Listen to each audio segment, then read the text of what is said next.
Hey, deserving listeners, Ultimatum Season 2, let's watch. Now it's here that we had the least amount of problems. It's like, wow, we do have a lot of unpacked things. Spicy tuna crispy rice. Yum. Ooh. Thank you. You guys would like that. It's like Enjoy. sushi. I've realized about how I Spicy tuna crispy rice. That looks like focaccia with, looks like kind of like a pizza thing. Also looks like maybe there's some deep fried something or other, takoyaki or something, I'm not sure.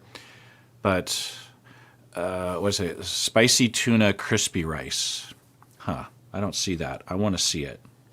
Show me that. Ashley and I kind of clash is our conflict handling styles. Oh, for sure. Yeah. She wants I think I saw it.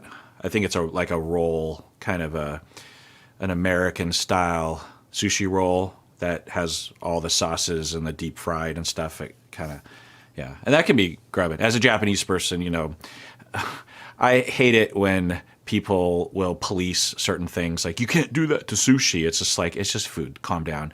People shove all sorts of things in their pie holes, like, let it go. And the kinds of things that Americans will do, or Japanese Americans or Korean Americans will do to sushi. Because often in Seattle anyway, most of the Japanese restaurants are owned by Koreans. Not all. But I actually made it a mission one time to review on Yelp. This is like 15 years ago. Every single Japanese restaurant in the Seattle area.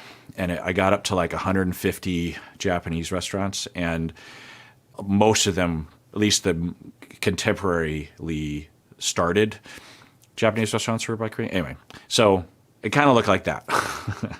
It just looked like one of those sushi rolls. So they crispied the rice, like they burnt it probably, and then deep fried the whole. Anyway, it could be grubbing. Yeah. to think about things and I need physical touch and reassurance that you're still in love with me. Okay, so this is the first time in the edit that Marita had. Now I'm sure Marita has told Ashley herself, but this is the first time we've been told what, or at least in my eyes, I now understand what Marita. So earlier, Marita was also saying, I didn't include this, that I really liked Brittany because Brittany was, like me, attentive and giving signals that we like each other or something, or paying attention to each other.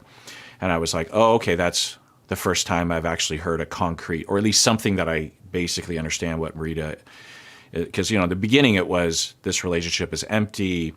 She's telling Ashley, and I need more romance. And I was thinking, are we talking like flowers and that kind, or, and I love yous? Or are we talking attentive? Because usually that's what it means. It means more effort, more vibe of love. You know what I mean? Anyway, so whereas the opposite of that would be Ashley comes home from work, opens up her laptop, looks on Netflix, and just like ignores Marita, So we're also hearing about physical affection, which is what I was thinking Marita was referring to. So it's good that she is saying that. I'm guessing she said that directly to Ashley. We just didn't see it.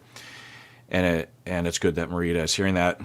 And it almost seems like, so this is a week after they've come back together, and they were saying that it was really bad at first because, we saw that one fight they had at the pool, not fight, but, discomfort. But it sounds like they're reconnecting, and maybe Ashley has turned a new leaf, putting more effort. And you're not going to leave me and abandon me. I've been trying to sit here and figure out why it's so hard for me to do things for her like that. Okay, great. I've worked with so many couples on this. It's a very common complaint in couple therapy, among many others, but very, very common. Now, sometimes it's both people are ignoring each other, but an equal amount of time it's one person feeling neglected, and the person who is doing the neglecting, this is the question. I have been wondering why it is that it's hard for me to do that. Such a great question. Hard to answer, hard to figure out, hard to even change if you know the answer, but that's the question. And when I see someone asking themselves a question like that, and even reflecting what Ashley is saying is, I have been thinking, such a great sign. It's such a strong sign. It's such a differentiated, mature sign that I have been thinking. If you can get your partner to, or if you can say that, do stuff like that, that's the basis for all goodness. I have been thinking. I don't just think when you're yelling at me and defend myself. I thought later, what's going on there? And I'm not beating myself up, right? Hopefully. I'm just like, what is that? Now, maybe for Ashley, it's, I'm not in love with Marita. Or maybe it's, I don't want that kind of relationship. All that would be fine. But she's thinking about it. In all likelihood, there is some kind of barrier there, some kind of mistrust, hurt, worry, anxiety, pattern, rut, stress, something. If you keep feeling that way, then you should not even be together, in my opinion.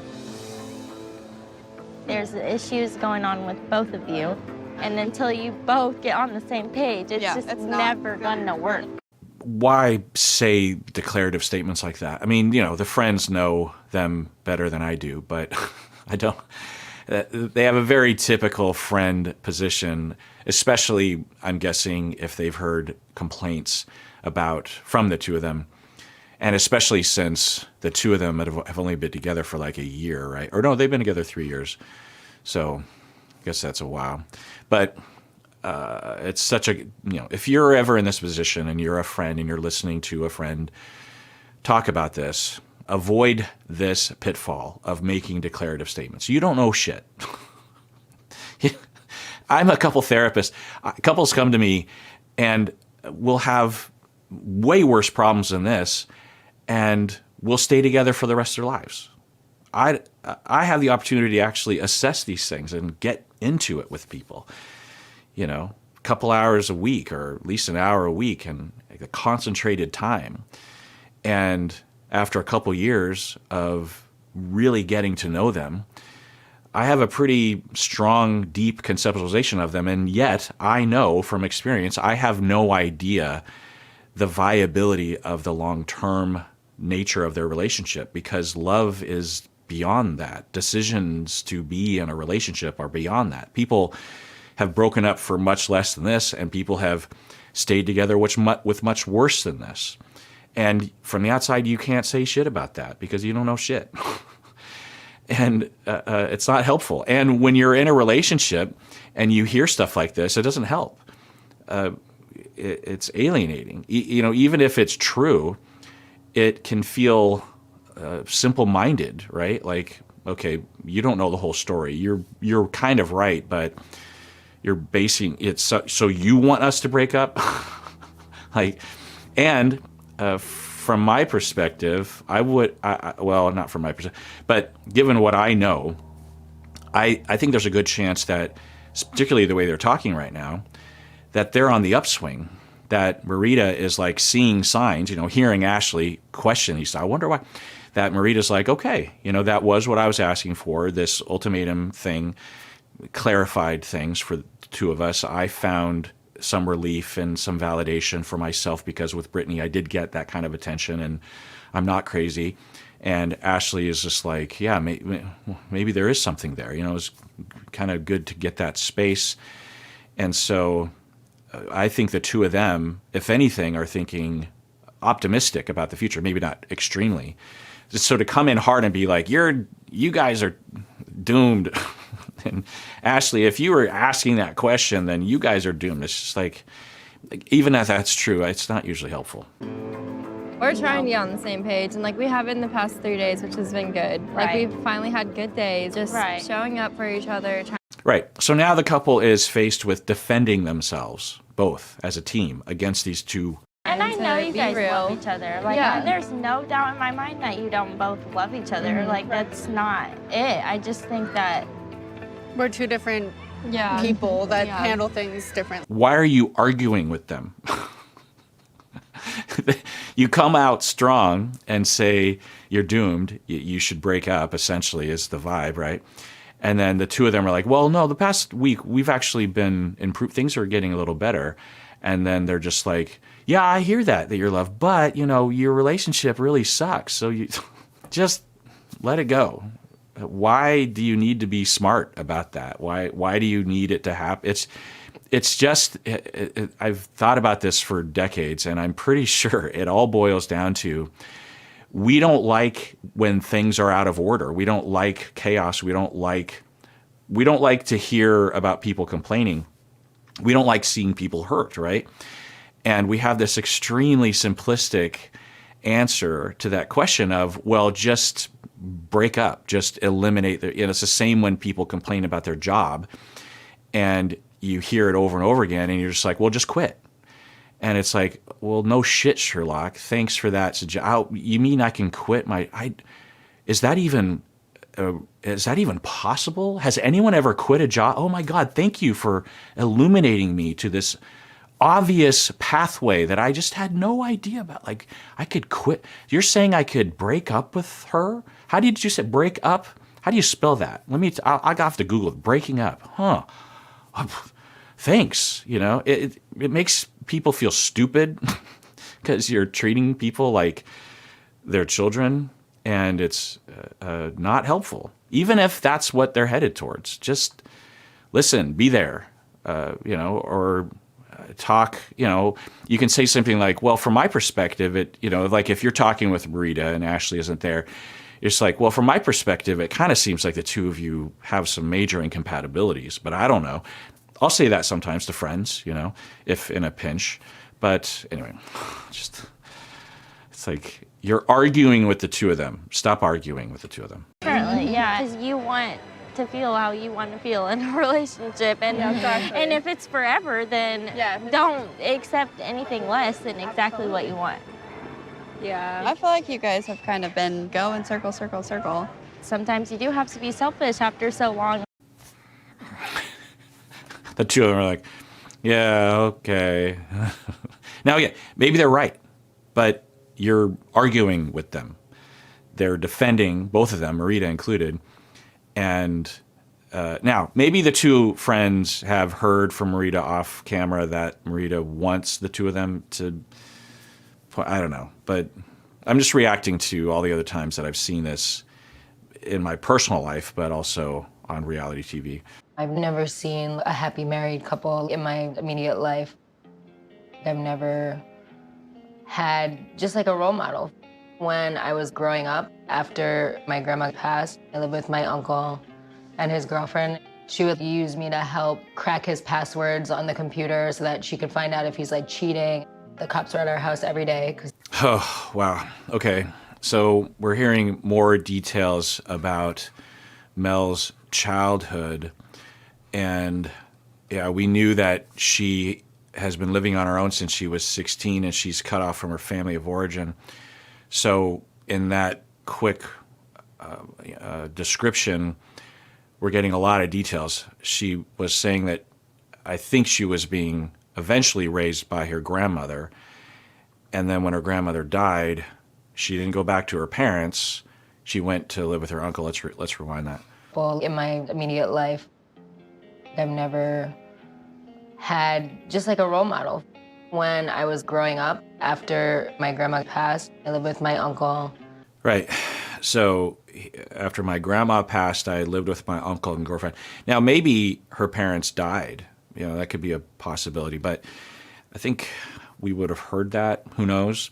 But I've been wondering if, so she also said, I had 4 women I called mom, and as soon as something went wrong, I never heard from them again. So that's in reference, I think, to her dad. So I don't know. But I've been speculating that Mel's early childhood, very early childhood with her biological parents, was chaotic, to say the least, potentially horrifically abusive.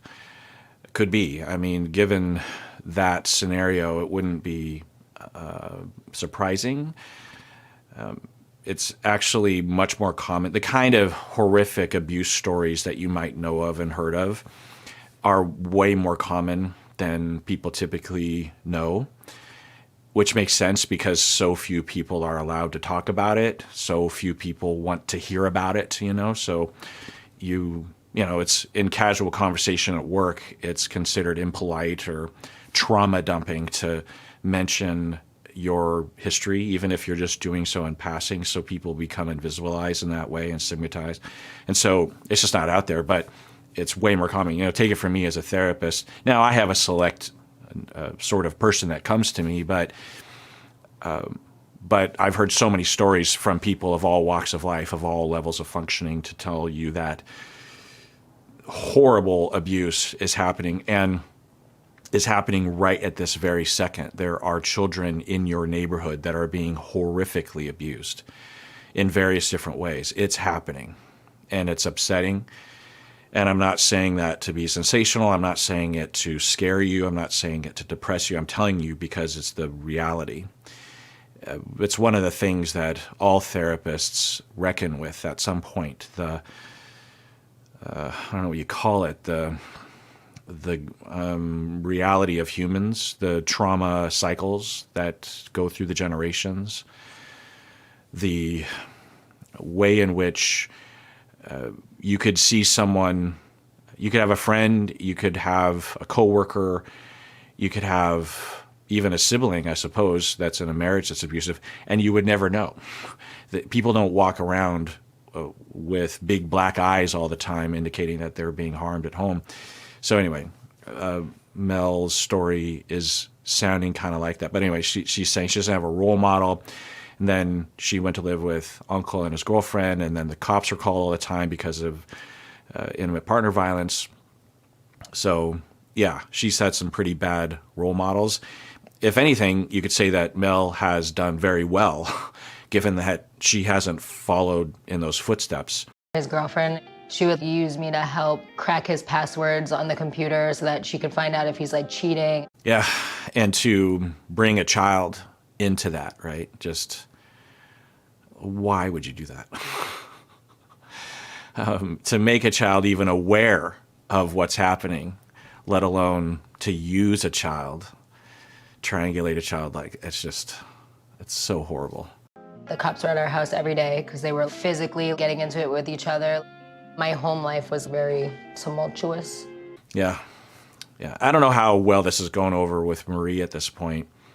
It's possible that Marie is just okay, this old excuse again. You're going to tell me this as an excuse for what you did or something. I don't know how this is landing so much for Marie. Is this Mel's way of softening the blow, the caveat to breaking up with Marie? I don't know. Do you think we would be like them? I don't know. I don't think we would be like them. I said the word caveat, I meant prelude or build up. The caveat is not the word, right? Caveat is an initial statement that is an exception, right? Isn't that? I mean, it's sort of, you know what a word means, and then you don't know the actual book definition. Yeah, a warning, stipulation, conditions, limitations. You're right. I mean, that's not exactly what I said, but that's not what I meant. What I meant, I mean, I guess you could say it was sort of it would be kind of like a caveat for Mel to proviso specific stipulations, conditions. That's not what I thought it was. A caution. Have I been using the word caveat wrong? I've been using caveat to mean an initial statement of contradiction in a way. Well, as a caveat to me telling you this next statement, I have to tell you this other statement. And I guess you could say it's kind of a warning, right? Yeah, anyway. Obviously, I feel terrible that you weren't prioritized. I just want to be better for you and show up for you. I'm trying to not take the confusion personally, because I genuinely keep coming back to the fact of you were just seen in a way that I wasn't seeing you. Okay, so Haley and Pilar are talking as if they're back together. So I wonder if Haley has realized that Megan isn't interested or something. I don't know. because Pilar is saying, I want to be different with you in the future. And that doesn't sound like as friends. And then Pilar says, I'm having a hard time digesting the confusion. So that seems to be the word that Haley might be using.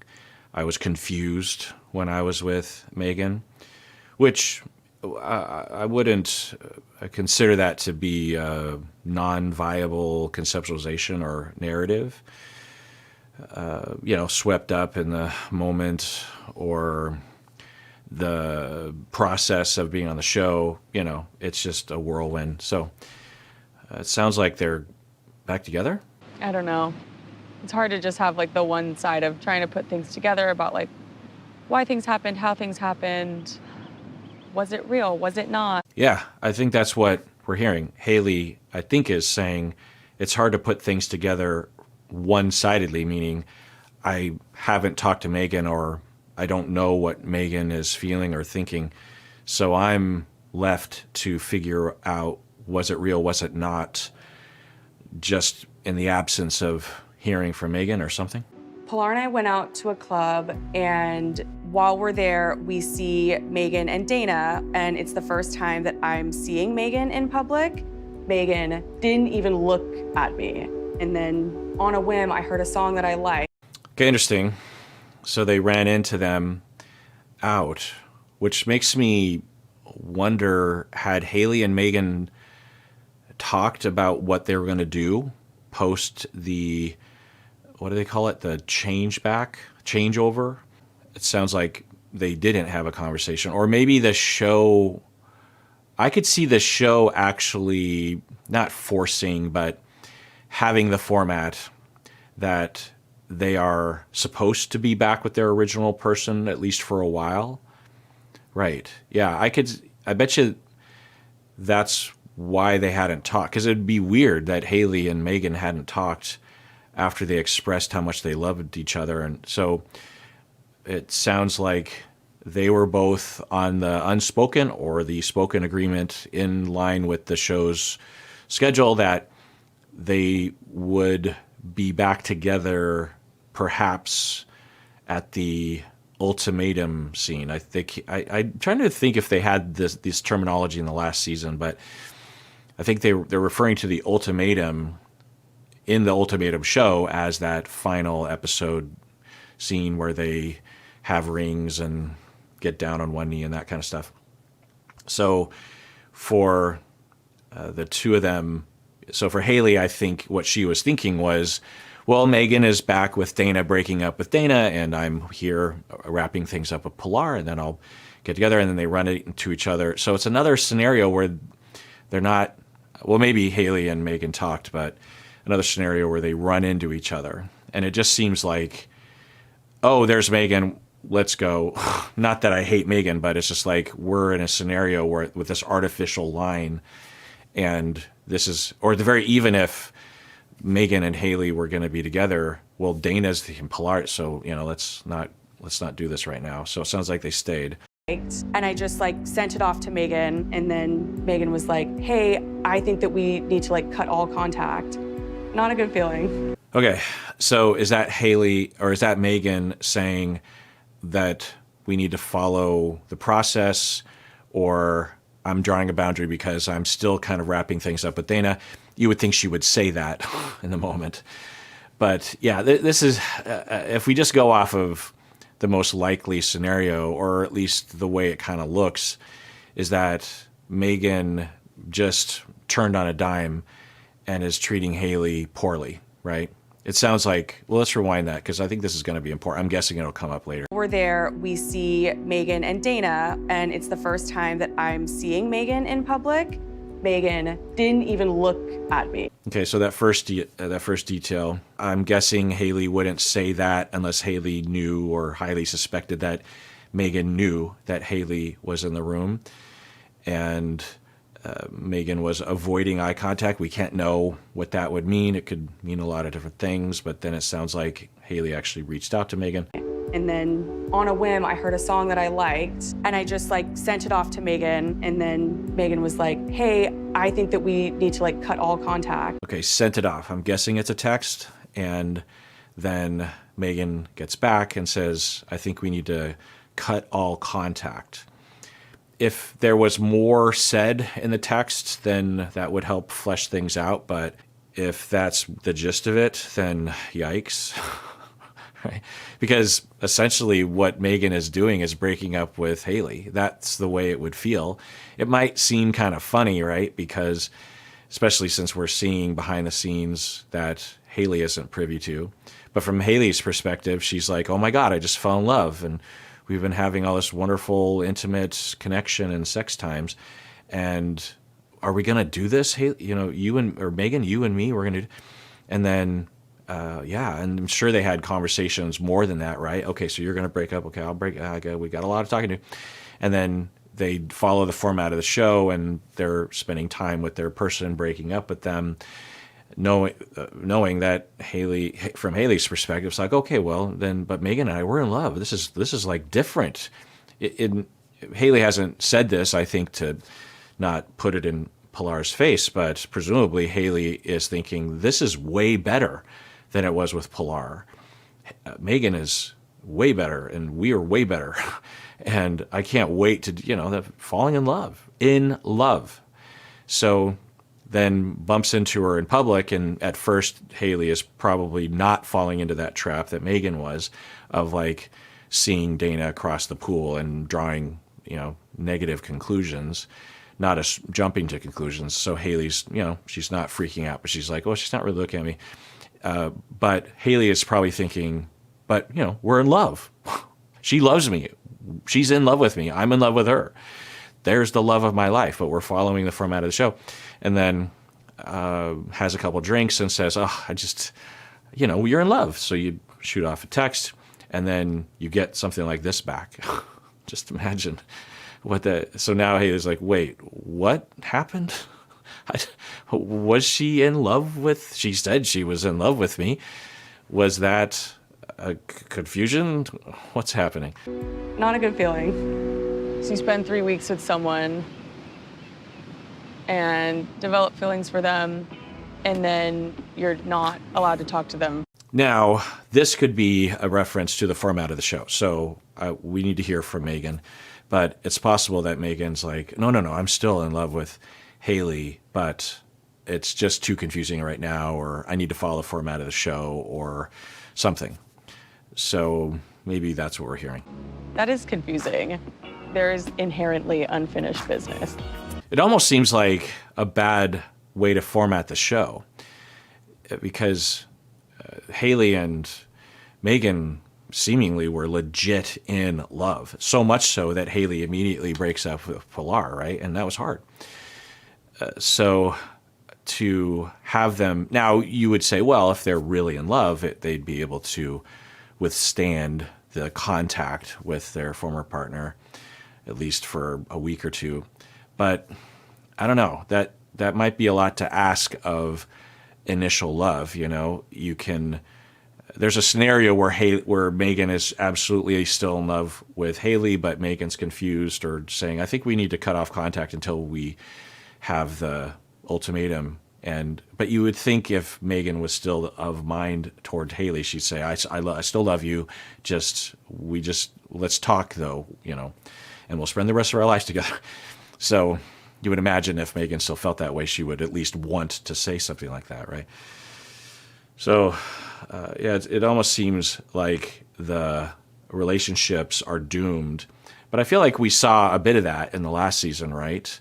There were some people that did connect and stayed connected even after reconciling with their former partner. All right, well, that does it for that episode. Everyone out there, please take care of yourself, because you deserve it. You really, really do.